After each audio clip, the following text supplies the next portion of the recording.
This video will show you how to add users and assign privileges at the local interface of a SIBELL recorder. So let's go ahead and get started. Go ahead and select the Start icon on the bottom left-hand corner, and then select Settings. Now select Account and Authority.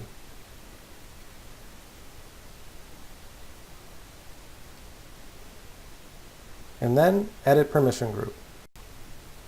Now select the plus icon on the upper right-hand corner.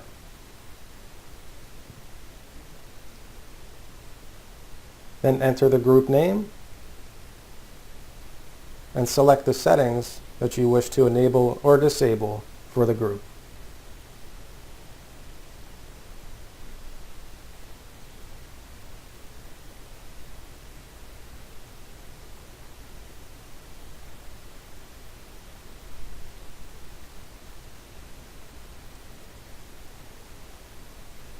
Okay, so you have multiple options here, and then at the bottom of the screen you have your camera's preview, playback, backup, and PTZ control.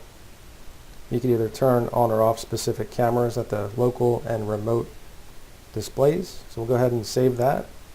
Now our custom group is now saved, and then we'll add a user and then use that custom template that we just created, or the group. So we'll just go ahead and give this a name here, and we'll just use test. We'll give it a password.